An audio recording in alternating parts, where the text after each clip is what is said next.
तिन्ना और महादेव की यह कहानी भक्ति की पराकाष्ठा का एक अद्भुत उदाहरण है। इतिहास और पुराणों में तिन्ना को कन्नप्पा नयनार के नाम से जाना जाता है।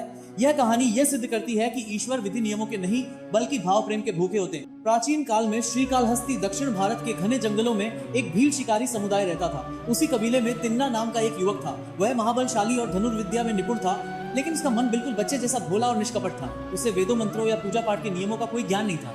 एक दिन शिकार करते हुए तिन्ना जंगल के बहुत भीतरी हिस्से में चला गया। वहाँ उसने एक शिवलिंग देखा। शिवलिंग को देखते ही उसे ऐसा लगा जैसे उसका अपना कोई बिछड़ा हुआ साथी मिल गया हो। उसे लगा कि भगवान शिव यहाँ जंगल में अकेले भूखे और प्यासे बैठे हैं।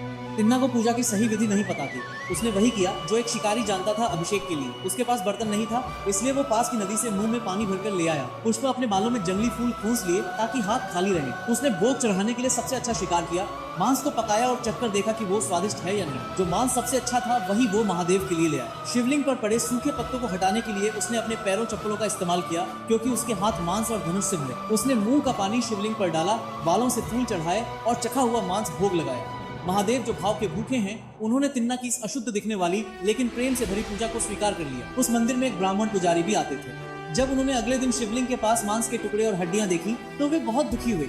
उन्होंने मंदिर को धोकर साफ किया और पूजा की, लेकिन ये रोज होने लगा। परेशान होकर पुजारी ने शिवजी से प्रार्थना की। शिवजी ने उनके सपने में आकर कहा, पुजारी जी, आप उस भक्त के कार्यों को अशुद्ध मानते हैं, लेकिन उसका हृदय मेरे प्रति प्रेम से भरा है। आप छिपकर उसकी भक्ति देखिए। अगले दिन पुजारी छिप गए। तिन्ना आया और उसने देखा कि शिवलिंग की एक आंख से खून बह रहा है। तिन्ना घबरा गया। उसने जड़ी बूटियां लगाई, लेकिन खून नहीं रुका। तब उसे याद आया कि मांस का इलाज मांस है। बिना एक पल सोचे तिन्ना ने अपने तीर से अपनी एक आंख निकाल ली और शिवलिंग की बहती आंख पर लगा दी। खून बहना बंद हो गया। तिन्ना खुशी से नाचने लगा, लेकिन तभी शिवलिंग की दूसरी आंख से भी खून बहने लगा। तिन्ना तनिक भी विचलित नहीं हुआ। उसने सोचा मेरे पास अभी एक और आंख है। उसने अपनी दूसरी आंख निकालने के लिए तीर उठाया, लेकिन समस्या ये थी कि दूसरी आंख निकालने के बाद वो अंधा हो जाएगा, तो वो आंख को सही जगह शिवलिंग पे कैसे लगाएगा। इसका उपाय निकालते हुए उसने अपना पैर अंगूठा शिवजी की उस आंख पे रख दिया जहाँ से खून बह रहा था, ताकि उसे पता रहे कि आंख कहाँ लगानी है। जैसे ही तिन्ना ने अपनी दूसरी आंख निकालने के लिए तीर चलाया, शिवलिंग से साक्षात महादेव प्रकट हो गए।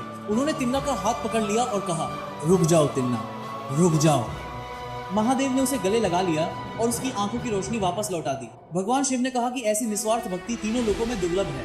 चूंकि तिन्ना ने अपनी आंखें कन्न भगवान को अर्पित की थी, इसलिए शिवजी ने उसे कन्नप्पा आंखों वाला पिता भक्त का नाम दिया।